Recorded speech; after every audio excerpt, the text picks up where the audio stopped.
ଏହା ହେଉଛି ଭାରତର ସେହି ଏକମାତ୍ର ମନ୍ଦିର ଯେଉଁଠି ଭଗବାନଙ୍କର ପ୍ରକୃତ ରୂପ ଅଛି। ବର୍ଷକୁ କେବଳ ଗୋଟିଏ ଦିନ ମାତ୍ର ଦେଖାଯାଏ।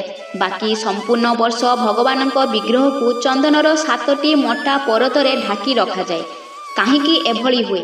ଏହା ପଛରେ ରହିଛି ଗୋଟିଏ ଅଦ୍ଭୁତ ଓ ରହସ୍ୟମୟ କଥା।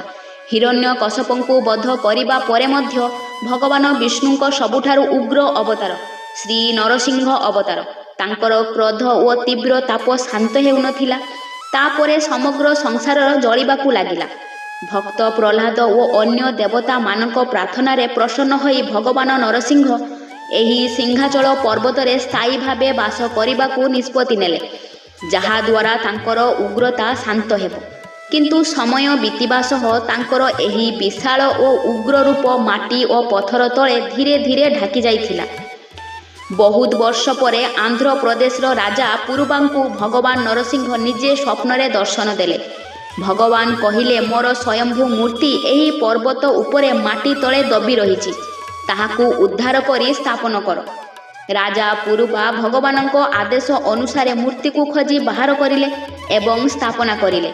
ତାପରେ ଭଗବାନ ଆଜ୍ଞା ଦେଲେ, ମୋର ଉଗ୍ରତାକୁ ଶାନ୍ତ ରଖିବା ପାଇଁ ମୋତେ ସଦା ଚନ୍ଦନର ମୋଟା ପରତରେ ଢାଙ୍କି ରଖିବ। ବର୍ଷକୁ କେବଳ ଗୋଟିଏ ଦିନ ମାତ୍ର ମୋର ପ୍ରକୃତ ରୂପ ଦର୍ଶନ ହେବ। ସେହି ଦିନଠାରୁ ଶତାବ୍ଦୀ ଧରି ଏହି ପରମ୍ପରା ଚାଲି ଆସୁଛି। ପୁରା 364 ଦିନ ଭଗବାନଙ୍କ ବିଗ୍ରହ ଚନ୍ଦନରେ ଢାକା ରହେ। କିନ୍ତୁ ଅକ୍ଷୟ ତୃତୀୟା ଦିନ ସମସ୍ତ ଚନ୍ଦନ ପରତ କାଢ଼ି ଦିଆଯାଏ। ସେହିଦିନ କେବଳ କିଛି ଘଣ୍ଟା ପାଇଁ ଭକ୍ତମାନେ ଭଗବାନଙ୍କ ପ୍ରକୃତ ରୂପ ଯୁଗ୍ମ ସ୍ୱରୂପ ଶ୍ରୀ ବରାହ ଲକ୍ଷ୍ମୀ ନରସିଂହଙ୍କ ଦର୍ଶନ ପାଆନ୍ତି। ଏହାକୁ ଚନ୍ଦନ ଉତ୍ସବ ଦର୍ଶନ ବୋଲି କୁହାଯାଏ।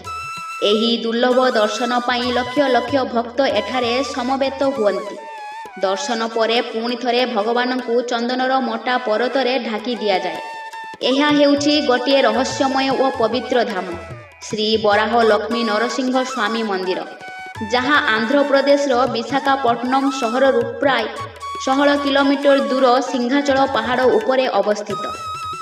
କମେଣ୍ଟରେ ଜୟ ନରସିଂହ ଦେବ ଲେଖିବାକୁ ଭୁଲିବେ ନାହିଁ। ଆପଣମାନେ ମୋ ଚ୍ୟାନେଲରେ ପ୍ରତ୍ୟେକ ଦିନ କିଛି ନା କିଛି ଶିଖିବାକୁ ପାଇବେ, ତ ଫଲୋ ଆଉ ସବସ୍କ୍ରାଇବ୍ କରିବାକୁ ଜମାରୁ ଭୁଲିବେନି। ରାଧେ ରାଧେ।